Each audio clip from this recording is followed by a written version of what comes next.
Hello, আসসালামু আলাইকুম। ওয়ালাইকুম আসসালাম ওয়া রাহমাতুল্লাহি ওয়া বারাকাতুহু। হুজুর, আমার একটা প্রশ্ন ছিল। জি। এই যে আমার স্বামী আমার না জানা একটা মেয়ের বিবাহ করছে। ওই মেয়ের আবার স্বামী আছে। ওই মেয়েরে তার স্বামীরে ডিভোর্স দেয় নাই, না দিয়ে আমার স্বামীরে বিয়ে করছে। মানে এটা কি হালাল বিয়ে? বুঝতে পেরেছেন? জি, শরিয়াতের দৃষ্টিতে এই ধরনের বিবাহ আরেকজনের স্ত্রী এটা অবৈধ। এই ধরনের বিবাহ সংগঠিত হয় না, এটা বিবাহ হয় না আর কি। হ্যাঁ, বোনকে বলবো যেটা করে আপনি তাহলে অবশ্যই সে গুনাহ। হ্যাঁ, যেভাবে আপনি উপস্থাপন করেছেন এই সমস্ত ব্যাপারগুলো আসলে নিকটস্থ মানে বিশিষ্ট ওলামায়ে কেরামদের পাশে বসে গিয়ে জিজ্ঞেস করে লিখিতভাবে জানতে হয়। অনেক সময় এর মধ্যে ফাঁক ফোকর থাকে, এখান থেকে একটা ফতোয়া দিয়ে দিলেই হয় না। সেটা আপনার নিকটস্থ বড় ওলামায়ে কেরামদের কাছে যায় এটা সমাধান নেওয়া ভালো মনে করি আমরা। আশা করি বুঝতে পেরেছেন। প্রিয় দর্শক, পরবর্তী যিনি আছেন পরিচয় দিয়ে প্রশ্ন করুন। আসসালামু আলাইকুম। ওয়ালাইকুম আসসালাম ওয়া রাহমাতুল্লাহি ওয়া বারাকাতুহু। জি বলুন। হুজুর, বেতের নামাজ গত রাত্রি আমার কাজা হয়ে গেছিল।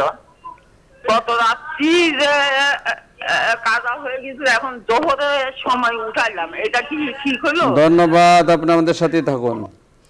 বুঝতে পেরেছেন? গত রাত্রে বেতের নামাজ পড়তে পারে নাই। আমাদের অনুযায়ী বেতের নামাজ এটা একটা ওয়াজিব। যদি ছুটে যায় তাহলে অবশ্যই এটাকে কাজা করতে হবে।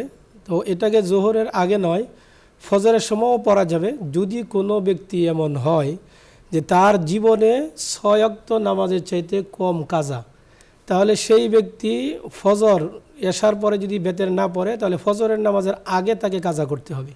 কাজা করার পর ফজরের নামাজ পড়তে হবে। আর যদি এমন হয় যে তার জীবনে 6 ওয়াক্তের চাইতে বেশি নামাজ আছে, তাহলে এটাকে ফজরের আগেও করতে পারবে, জোহরের আগেও করতে পারবে। সুতরাং আপনি দুই শ্রেণীর কোন শ্রেণীতে আছেন এটা আপনি বিবেচনা করে আপনি সিদ্ধান্ত নিতে পারেন যে আপনার এটা হয়েছে কিনা। ধন্যবাদ, আশা করি বুঝতে পেরেছেন। পরবর্তী দর্শক যিনি আছেন পরিচয় দিয়ে প্রশ্ন করুন। আসসালামু আলাইকুম ওয়া রাহমাতুল্লাহ। আসসালামু আলাইকুম। ওয়ালাইকুম আসসালাম। আর প্রশ্ন করতে চাই। জি, প্রশ্ন করুন। কোরআনের একটা কুষ্টিয়া থেকে খোয়াম বলছিলাম, কোরআনের একটা সংক্ষিপ্ত আয়াত উল্লেখ সাপেক্ষে প্রশ্ন করতে চাই। সূরা বাকারা আয়াত নম্বর 269। তিনি যাকে ইচ্ছা জ্ঞান দান করেন, যাকে জ্ঞান দান করা হয় সে প্রচুর কল্যাণ লাভ করে, জ্ঞানবান ব্যতীত উপদেশ গ্রহণ করতে পারে না। এটা কি অর্থনৈতিক কৌশলগত উপদেশ, যার ফলে আল্লাহ দিন ইসলাম অর্থনৈতিক মুক্তির ধর্মে পরিণত হয়?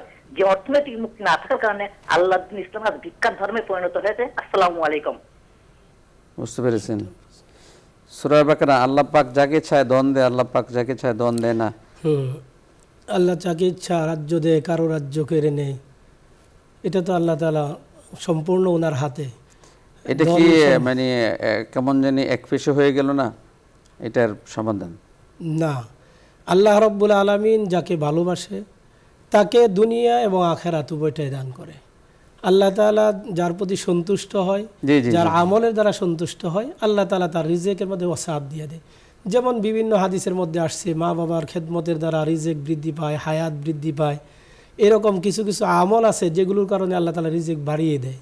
এই জন্য রিজেক এটা আল্লাহ রাব্বুল আলামিনের পক্ষ থেকে আসে। কিন্তু আমাকে ধরে নিতে হবে যে আল্লাহ তাআলা আমার প্রতি সন্তুষ্ট, সুতরাং আমাকে এমন কাজই করতে হবে যেটার দ্বারা আল্লাহ সন্তুষ্ট হয়। আমি একটু সংযুক্ত করি। ইন্নাল্লাহা আলা কুল্লি শাইইন কাদির। আল্লাহ সর্বশক্তিমান এবং সর্বজ্ঞ। আল্লাহ পাক জানে কাকে কি দিলে কিভাবে সুন্দর হবে। আর আল্লাহ তাআলা বলেছেন ওয়াকদ্দারাহু তাকদীরা। আল্লাহ পাক তার নিয়ম অনুযায়ী পৃথিবীকে সাজাইছে। কাকে কখন কি দিলে ভালো হবে সেটা আল্লাহ পাকই জানেন। বাকিটুকু মানুষের চেষ্টা এবং দোয়ার উপরে রেখে দিয়েছেন। চেষ্টা এবং দোয়ার উপরে থাকতে থাকুন, বাকিটুকু আল্লাহ জানে।